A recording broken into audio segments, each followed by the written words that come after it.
A maldição de um deus antigo causou a troca de corpo entre dois estudantes, Nell e Woody. Depois disso, a vida dos jovens virou de pernas pro ar. Será que eles conseguiram reverter a maldição? Veja agora. Olá, eu sou o Woody. E sim, eu sou o cara mais bonito do colégio. Além disso, também sou capitão do time de futebol. Ah, essa louca gritando na janela? Bom, essa é a Nell. Ela é uma nerd que passa quase todo o tempo estudando. Ela está gritando agora para que eu baixe o meu som, para que ela possa se concentrar melhor nos estudos.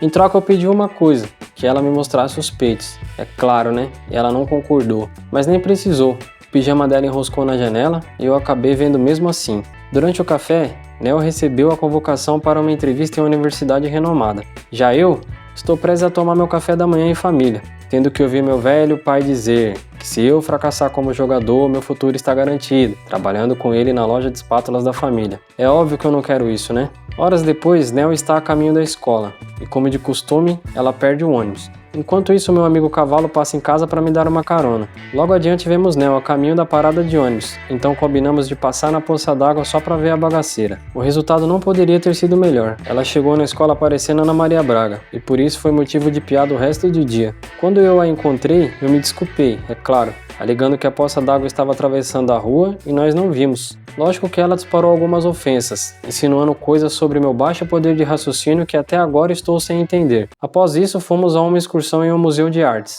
Dado momento, o professor começou a formar duplas. E adivinhem, sim, eu formei dupla com ela. Ela não parecia muito satisfeita com o pedido do professor, nem eu. Então começamos uma breve discussão bem na frente da estátua do deus azteca da bruxaria. Nesse momento, algo inexplicável aconteceu sem que percebêssemos. Quando voltamos para casa, tudo parecia normal, mas ao chegar no dia seguinte percebi que tinha 2 peitos e uma moita entre as pernas. E o pior, eu não estava no meu quarto. Enquanto isso, Nell acordava na minha casa com a barraca armada como de costume. Quando fui me vestir, tive grandes dificuldades para pôr o sutiã, então resolvi ficar sem, né? É óbvio. Não posso dizer que foi fácil para Nell pôr as calças, já que sou praticamente imbrochável pela manhã. Quando saí do quarto, o gato percebeu que eu não era ela, mas dei um jeito nele, né? Claro. Eu achava que o difícil seria passar pela mãe da Nell, mas eu estava redondamente enganado. O difícil era engolir aquele café da manhã, o maldito mingau de aveia que mais parecia vômito. Enquanto isso, ela passava bem na minha casa, já que lá comemos carne de porco com molho pelo café da manhã. A ida para a escola foi algo surreal. Enquanto Nell ia de carro com meu amigo Cavalo, o que me restava era ir de ônibus. E adivinha só, como era um velho hábito dela, acabei perdendo o ônibus e tive que ir de Viação Canela. Na escola perguntei o que ela tinha feito para que eu fosse parar no corpo dela, mas ela parecia saber tanto quanto eu. Trocamos algumas ofensas sobre costumes familiares, e ela começou a chorar na frente de todos. Então eu tentei acalmá-la, porque isso não pegaria bem para minha reputação, né? Ela teve que usar o banheiro dos homens pela primeira vez na vida, e para não pegar no Paulão, ela mijou sentada, acredita? Mais tarde no refeitório, ela se encontrou com Briana, que é minha namorada. Briana disse estar sozinha em casa e que depois elas fariam um canguru perneta, algo que parece não ter sido muito bem aceito por Nell.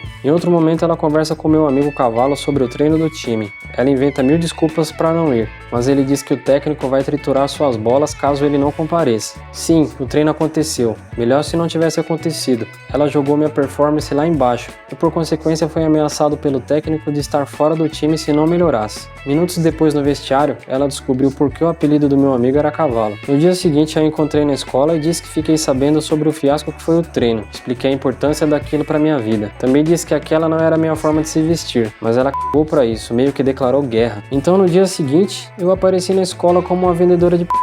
Ela até tentou preservar um pouco da dignidade que restou, mas já era tarde. Então ela descontou de forma muito injusta, avacalhando minha apresentação de teatro e para me desmoralizar mais ainda, começou a elogiar a piroca dos outros caras no banheiro. A única coisa que me consolava era o vestiário feminino. Delícia! Mas ela resolveu subir o nível da maldade e terminou o meu namoro com Briana. A partir daí eu percebi que devia jogar de igual para igual, então resolvi perder a virgindade dela com o Nick. À noite no trailer do Nick, cheguei a tomar uma breja com ele, mas a situação foi ficando embaraçosa quando ele falou que ia fazer coisas estranhas comigo. Então resolvi abortar a missão e meter o pé. No dia seguinte, Nick espalhou que tinha me traçado. A escola toda só falava disso. Minutos depois eu encontrei Nell, extremamente triste. O motivo? Ter perdido a virgindade com o Nick, então eu senti pena dela e resolvi contar que não rolou nada no trailer. Ela disse que era tarde demais, porque todos já haviam acreditado que Nick tinha quebrado o lacre. Bem, após essa inverdade absoluta, eu tive que ir trocar umas ideias com o Nick, mas ela socou ele na cara e o obrigou a dizer a verdade e se desculpar diante de todos.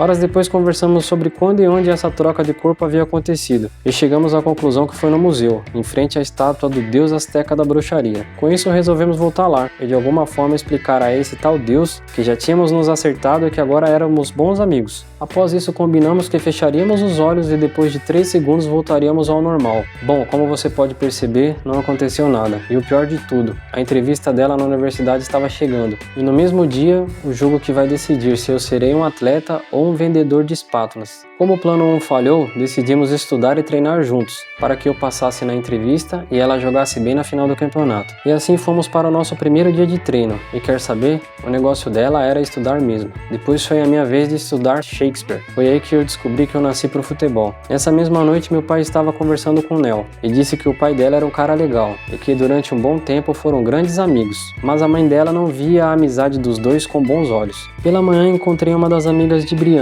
Ela estava toda chorosa. O motivo era mais uma traição do meu amigo Cavalo. Eu a consolei com algumas palavras e de bate-pronto fui convidado para participar da noite do pijama com as meninas. Papo vai, papo vem, eu resolvo perguntar se Briana realmente não estava mais com Woody, que sou eu no caso. Ela respondeu que ele agora é coisa do passado, que só estava com ele porque ele era o capitão do time. Enquanto isso, Nel se divertia, em uma festa regada a bebidas e mulheres de procedência duvidosa com meus amigos. Durante a minha estada na pacata festa do pijama, fui convidado a tirar a moita, se é que você me entende. Então aproveitei e fiz um favor a Nel, livrei suas partes daquela maldita Scott Bright. Na manhã seguinte fui até minha casa e percebi que ela tinha exagerado na bebida a noite passada. Durante a conversa parece que por um momento rolou um clima, mas bem de leve. Minutos depois fomos treinar futebol e notei uma certa química entre nossos corpos. E depois, para dar aquela brochada, um pouquinho de Shakespeare, né? Ao anoitecer, durante uma breve conversa, eu sugeri que fôssemos ao baile juntos, e como eu sou extremamente irresistível, ela concordou, claro. Tudo parecia fluir, quando bem no meio do jantar a mãe de Nel disse que não valia a pena se envolver comigo, porque eu era burro, encrenqueiro e fracassado.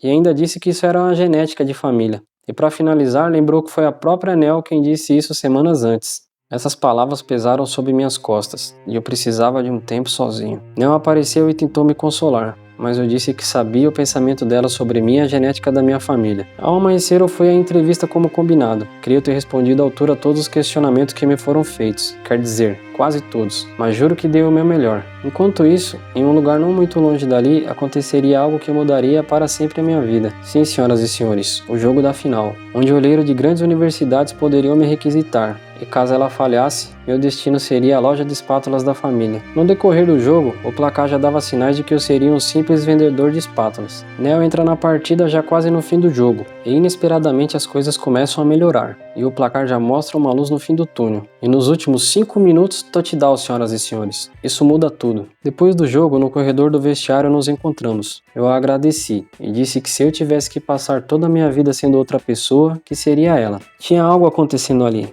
mas não sabíamos bem o que. Foi então que eu me dei conta que eu era eu novamente. Mas como o pobre não tem um minuto de sossego, eu encontrei Briana no corredor, e sem que eu pudesse reagir, ela me agarrou e me beijou. No dia seguinte fui até a casa de Nel, mas a sua mãe falou que ela não iria mais ao baile. Eu até compareci, mas não posso dizer que minha cabeça estava lá. Não sentia sabor naquilo, entende? Meu amigo Cavalo também estava a caminho do baile, mas depois que sua namorada Chanel achou uma tanga dentro do carro, ela inventou que queria realizar um fetiche durante o percurso. Quando ele tirou toda a sua roupa atrás de um arbusto, ela pegou o carro dele e se foi. Na casa de Nel, seu pai a viu triste e tentou consolá-la, sugerindo que ela fosse ao baile, mas ela disse que não tinha comprado nem vestido, mas ele, como um bom pai, tinha pensado em tudo e a presenteou com um lindo vestido. No baile, eu e Briana fomos eleitos como rei e rainha, mas na verdade, para mim isso não importava mais. Meu desejo era que Nel estivesse ali, na minha frente, e que eu pudesse andar até ela e dizer doces palavras, tipo, como eu me sinto bem quando estou com ela,